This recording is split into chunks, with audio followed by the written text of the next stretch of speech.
తైలాభిషేకారాధన ప్రజలకు ముఖ్య గమనిక. దయచేసి ముందు రోజు ఎవరూ ప్రార్థనకు రావద్దు. ఏ రోజు తైలాభిషేక ఆరాధనకు ఆ రోజు మాత్రమే రావలెను గమనించగలరు. ప్రార్థనా శక్తి తైలాభిషేక ఆరాధన డిసెంబర్ 19 కర్నూలు మంగళవారం. సమయం ఉదయం 10 గంటల నుండి.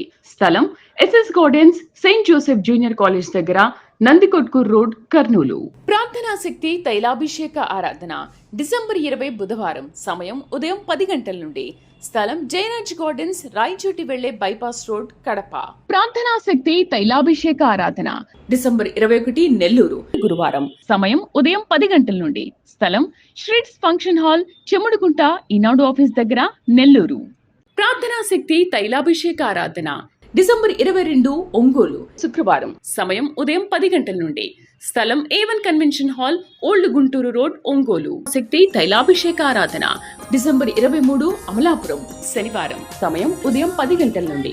స్థలం A convention hall, Indupalli road, Amalapuram. ప్రార్థనా శక్తి తైలాభిషేక ఆరాధన డిసెంబర్ 27 విజయవాడ బుధవారం. మొదటి ఆరాధన ఉదయం 7 గంటల నుండి 10 గంటల వరకు.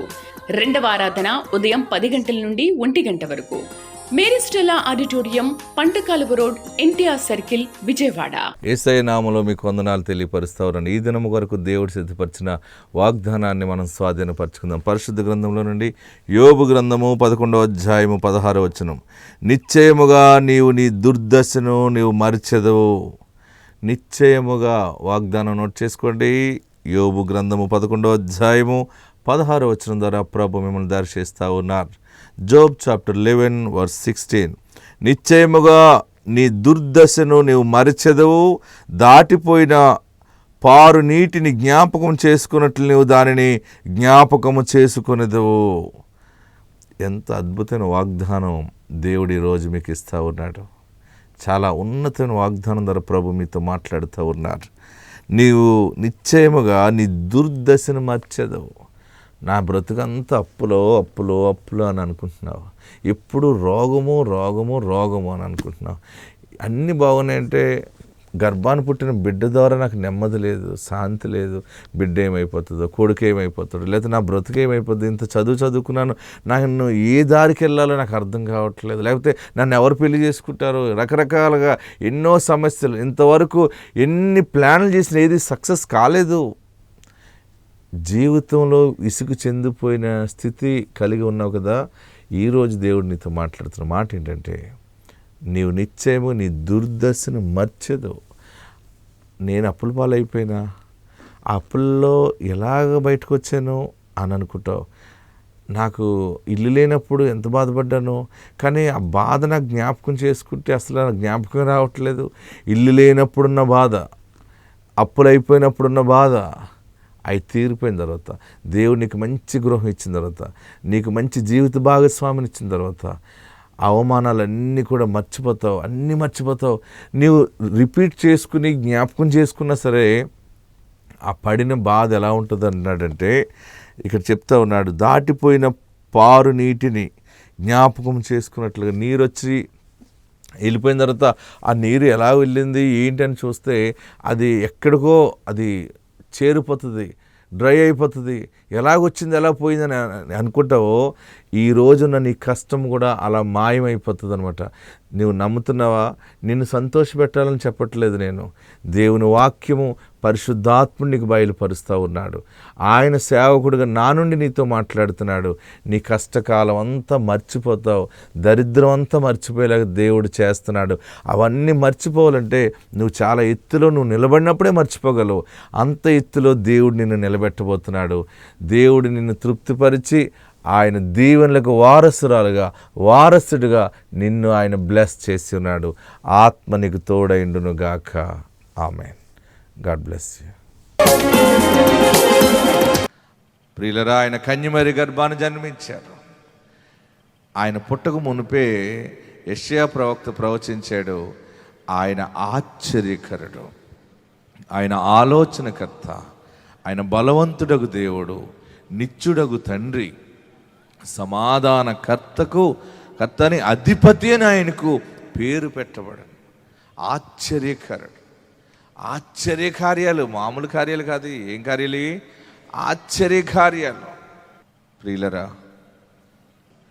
యేసు ప్రభువారు కన్న తల్లి మరియా నజరేతులో ఆమె ఊరు పేరు నజరేత్. ఏ పేరు? నేను మొన్న వెళ్ళాను, మరియమ్మ గారి ఇంటికి వెళ్ళాను, నజరేతు పట్టణానికి వెళ్ళాను, ఊరు. మరి చూపిస్తున్నాను చూడండి, ఇదిగో మరియమ్మ గారి ఇల్లు. మీ అందరికీ చూపించాలి రాజమండ్రి వాళ్ళకి అని చెప్పే వీడియో తీశాను, మన సంఘాలన్నింటి చూపించడానికి. మరియమ్మ గారి ఇల్లు నేటికి ఉంది. అక్కడ కొండ గుహలలో కొండ ఉంటుంది, ఆ కొండను ఆనుకున్నటువంటి చాలా చిన్న గ్రామం అది. అక్కడ 24-25 కుటుంబాలు నివసిస్తూ ఉండేవారు. వారందరూ కలిసి 25 కుటుంబాల్లోని వారికి ఉన్న పిల్లల్లో ఇద్దరిద్దరు పిల్లల్ని ఊరు కోసం కేటాయించేవారు. ఎందుకంటే 25 కుటుంబాల నుంచి 25 వెళ్ళి 50 మంది కలిసి ఒక శ్రమదానం చేయాలి. శ్రమదానం అంటే 50 మంది కలిసి ఒకరికి కొండని గుహ కింద తవ్వాలి, ఒకరికి ఆ ఇల్లు ఇవ్వాలి, మరలా మరొక గుహ తవ్వాలి. అలాగే 24-25 ఇల్లు చిన్న చిన్న గుహల కింద తవ్వుకుని పెట్టుకున్నారు. చిన్న ఇల్లు, పేదరాలు. ఆ రోజులలో ఏ దిక్కు లేని ప్రజలు నజరేతులో ఉండేవారు. వారందరూ కలిసి పనిపాటలు చేసుకుంటూ ఉండేవారు. అక్కడ ఉన్నటువంటి మరియని దేవుడు ఎన్నిక చేసుకున్నాడు. నజరేతు అంటే అది చాలా దీనస్థితి, హేళనకు సూచనగా ఉండేది ఆ ఊరు. ఎవరైనా ఊర్లోకి వెళ్ళాలంటే ఆ ఊరికి పేరు చెప్పి, ఆ ఊరు పక్క ఊరు పెళ్లి సంబంధం వచ్చిందంటే చాలా వారు ఇంకా వద్దని చెప్పేసేవారు అనమాట. అంత దీన దశలో ఉన్నటువంటి గ్రామము నజరేత్. ఆ నజరేతులో దేవుడు రావాలి. యేసు ప్రభువారు ఆ గ్రామాన్ని, ఆ విలువలేని ప్రాంతానికి విలువనివ్వటానికి యేసు ప్రభువారు పరలోకము నుండి 24 పెద్దలతో ఆలోచనలు చేసుకుని, ప్లాన్ చేసుకుని, నేను వెళ్తున్నాను భూలోకానికి, మానవ రూపంలో వెళ్తున్నాను, నేను ఫలానా వారి గర్భంలోకి వెళ్తున్నానని చెప్పుకుని ఆయన కన్యమరి గర్భంలోనికి వచ్చాడు. హల్లెలూయా, హల్లెలూయా. గట్టిగా హల్లెలూయా చెప్పండి. నజరేతు అనే మాటకు అర్థం ఏంటంటే చిగురు. నోట్ చేసుకోండి. నజరేతు అంటే ఏంటి? చిగురు. నజరేతు అనగా చిగురు. కానీ ఈ నజరేతులో ఏ చిగురు లేదు. అక్కడ ఏం లేదు. ఈ నజరేతులో ఏ చిగురు లేదు. వారందరూ విలువలేని వారుగా ఉన్నారు. అయితే కన్యక గర్భం ధరించినప్పుడు అందరూ కూడా వెలివేసేసారు. వివాహము కుదిరిన తర్వాత ఈ అమ్మాయి గర్భం ధరించింది. ఈ అమ్మాయి చాలా పాపం చేసింది, తప్పు చేసిందని ఎన్నో నిందలు మరియ మీద పడింది. యోసేపు గారు ఏమనుకున్నాడంటే వదిలిపెట్టేయాలనుకున్నాడు. ఏమనుకున్నాడు? అందరూ రే నువ్వు మ్యారేజ్ చేసుకునే అమ్మాయి కన్సీవ్ అయింది, చాలా ఘోరం ఇది అంటే ఎవరికి చెప్పకుండా రహస్యముగా ఆమెను విడిచిపెట్టాలని ఒక బల్ల మీద పడుకున్నాడు. ఒక రాతి బల్ల మీద పడుకుని ఆలోచిస్తున్నాడు. ఆలోచిస్తూ ఉంటుంటే గాబ్రియేలు దూత అక్కడికి వెళ్ళింది. ఏం ఆలోచిస్తున్నావు నువ్వు? ఆమె గర్భం ధరించింది మామూలుగా కాదు. ఆమె ఏ తప్పు చేయలేదు, ఏ పాపము చేయలేదు. ఆమె పరిశుద్ధాత్మ వలన గర్భం ధరించింది. లోకరక్షకుడు ఆమె గర్భంలోంచి వస్తున్నాడని చెప్తే వెంటనే యోసేపు అనుమానం అంతా మానపెట్టి తీసివేసి మరియ దగ్గరికి వెళ్ళి మరియకి మంచి చెడ్డలు చూశాడు. మరియతోనే యోసేపు ఉండి మరి ప్రజాసంఖ్య రాయించుకోవాలనుకున్నప్పుడు నజరేతు నుండి బెత్లెహేముకు వచ్చారు. జనాభా లెక్కలు రాసే సమయంలో ఆ రోజు నుండే ప్రారంభం అనమాట. ఆ రోజే యేసు ప్రభువారు జన్మించారు. మొట్టమొదటి జనాభా లెక్కలో మొట్టమొదటి పేరు ఎవరిది రాయబడిందంటే, ఎవరిది రాయబడింది? నజరేయుడని యేసు అని రాశారు అక్కడ. ఆమేన్. హల్లెలూయా, హల్లెలూయా, హల్లెలూయా. మన యేసు క్రీస్తు చారిత్రాత్మకమైన పురుషుడు అనమాట. అంతవరకు జనాభా లెక్కలు లేవు. కానీ అప్పుడే జనాభా లెక్కలు రాయాలని ఆ చక్రవర్తికి ఎందుకు వచ్చిందంటే ఆ మనసు, పరిశుద్ధాత్ముడు అప్పుడే ఆయనకి బయలుపరిచాడు. ఆమేన్. పరిశుద్ధాత్ముడు చేసే కార్యాలు ఆశ్చర్యంగా ఉంటాయి, చాలా వింతగా ఉంటుంటాయి. ప్రియులరా, ఈరోజు మీకు నజరేతు అనే అంశం మీద కొన్ని విషయాలు మీకు బోధించాలని ఆశపడుతూ ఉన్నాను. నజరేతులో ఊరి పేరు నజరేతు, కానీ యేసు ప్రభు పేరు నజరేయుడని యేసు కాదు ఆయన పేరు. ఆయన పేరు యేసు, అంతే. ఆమెన్, హల్లెలూయా. గాబ్రియేలుతో ఏం చెప్పింది? నువ్వు గర్భం ధరించి కుమారుని కంటావు, ఆయనకు యేసు అని పేరు పెట్టమన్నాడు. నజరేయుడని యేసు అని పేరు పెట్టమనలేదు ఆయనకి.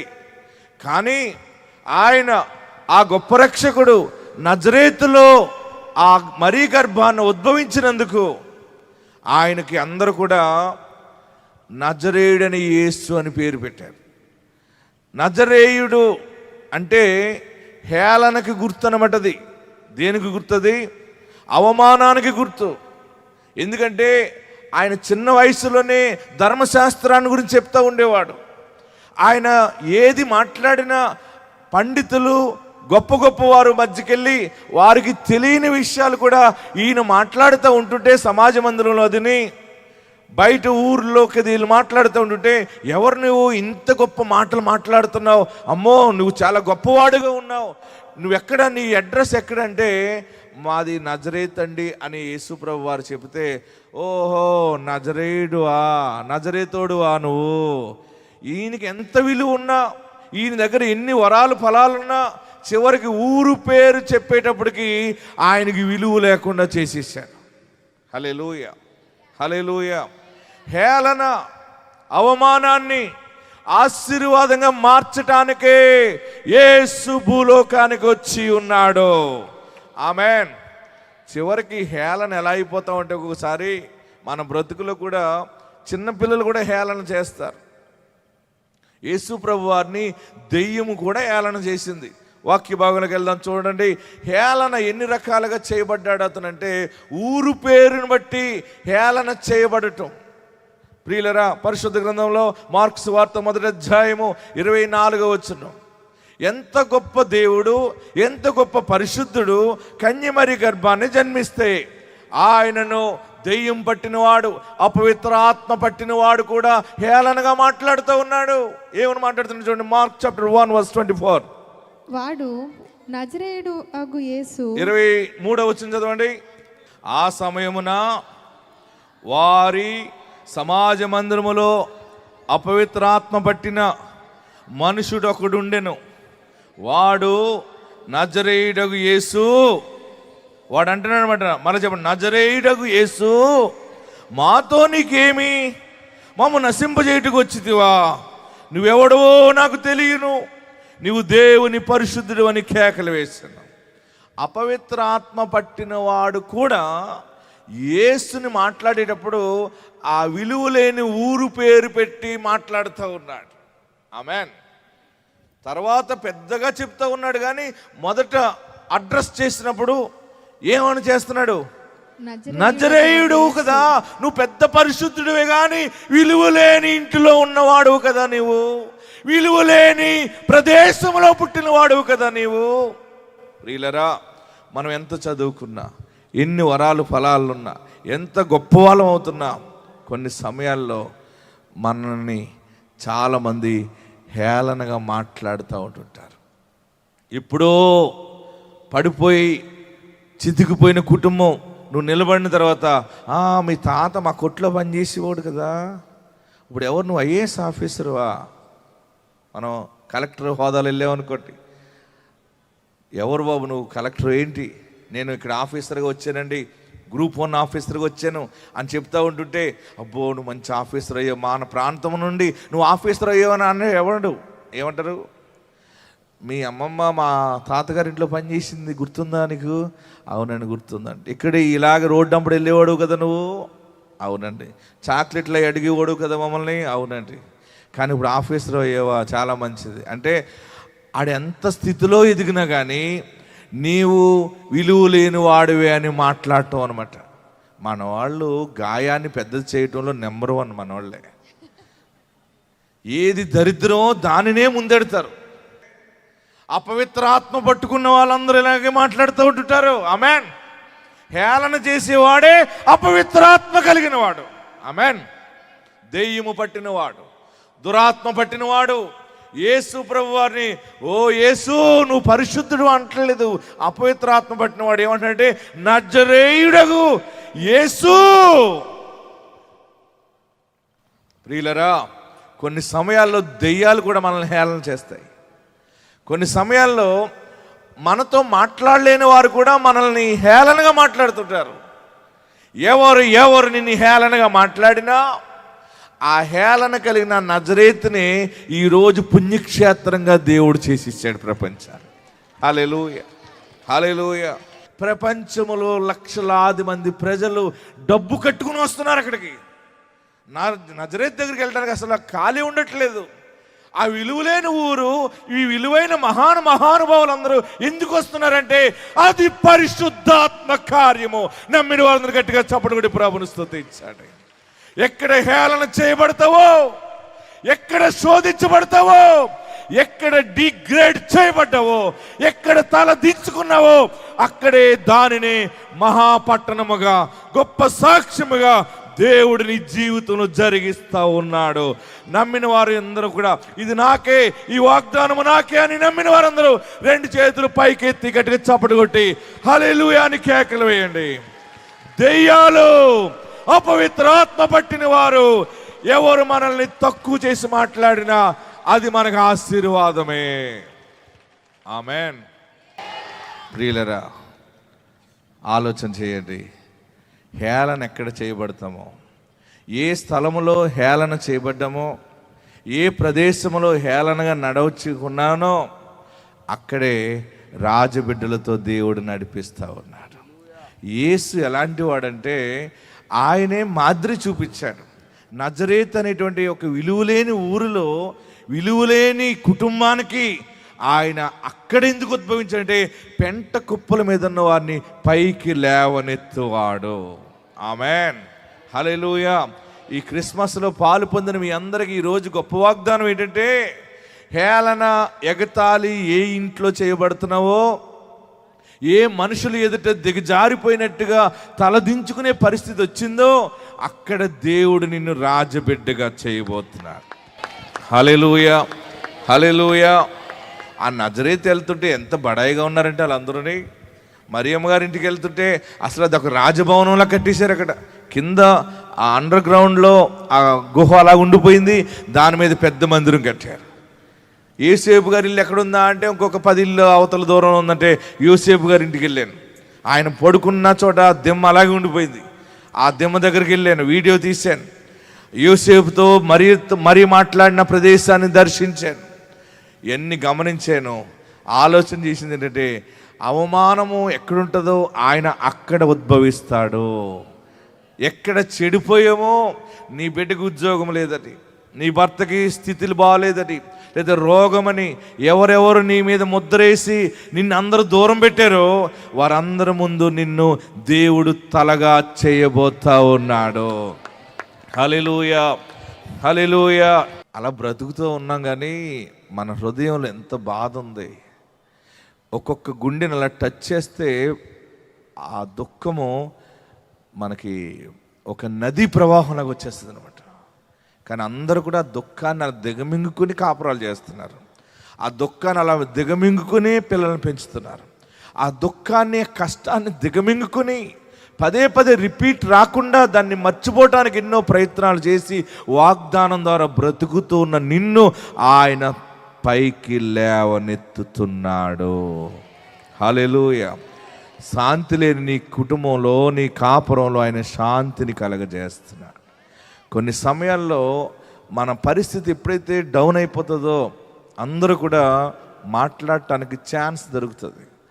కొన్ని సమయాల్లో నువ్వు కూడా ఇలా మాట్లాడుతున్నావా, పిల్లలు లేరనుకో, విలువలే, నీకంటే చిన్నవారికి పిల్లలు పుడతాయి. వారు ఏమంటారంటే, నీకు ఇంకా కన్సీవ్ అవ్వలేదా అంటే, ఒకవేళ కన్సీవ్ అవ్వక అయ్యేవనుకో, ఒక పిల్లోడిని ఎత్తుకున్నావు అనుకో, ఆ ముందు పిల్లలు పుట్టిన ఆమె ఏమంటుందంటే, ఆ పెళ్ళికి వెళ్ళేవనుకో అందంగా, నాకు ఇప్పుడు ఇంతవరకు పిల్లలు లేరు కాబట్టి నేను ఎక్కడికి వెళ్ళలేదు, ఇప్పుడు నాకు దేవుడు బిడ్డనిచ్చాడు కనుక నేను తలగానే ఉండానని చెప్పి వెళ్ళినప్పుడు ఆ పెళ్ళిలో చూసిన వారిలో కొంతమంది ఉంటారు, అపవిత్రాత్మ పట్టిన వాళ్ళు ఉంటారు మన బంధువుల్లోని. దెయ్యాలు ఉంటాయి కొన్ని. ఈ దెయ్యాలన్నీ పెళ్ళిళ్ళకి వస్తాయి కొన్ని. వాళ్ళు ఏమంటారంటే, మారు మనసు పొంది దేవుని బిడ్డలు ఏమంటారంటే, అమ్మ దేవుడు ఎంత మంచి బిడ్డనిచ్చాడురా నీకు అంటారు. సైతాన్ వాళ్ళు ఏమంటారు, అదే నీకు చాలా కాలం పిల్లలు లేరు కదా, ఏమంటారు అనేది మనమే గాయాలు చేస్తాం అందరినీ. నీకు పెళ్ళయ్యాక కూడా వెంటనే రాలేదు కదా. ఆ పక్కన ఇంకో సైతాన్, ఇంకొక ఆత్మ ఉంటుంది, దురాత్మ. ఆ ఆత్మ పక్కన ఇంకో భూతం ఉంటుంది.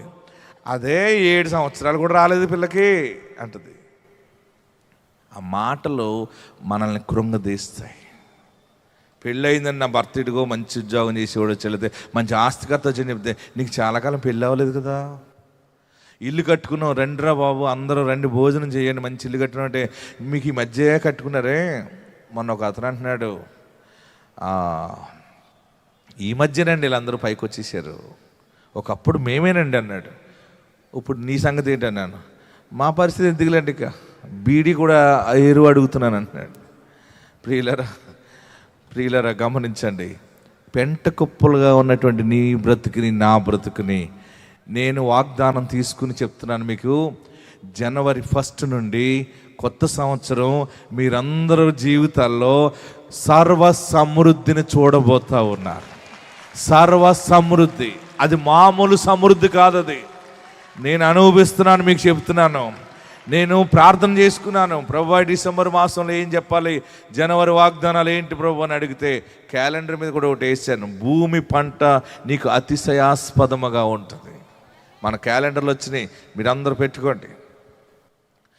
నీ భూమి పంట, నీ ఇల్లు, నీ ఉద్యోగము, నువ్వు ఎక్కడ అడుగు పెట్టినా అది అతిశయాస్పదముగానే ఉంటుంది. హల్లెలూయా.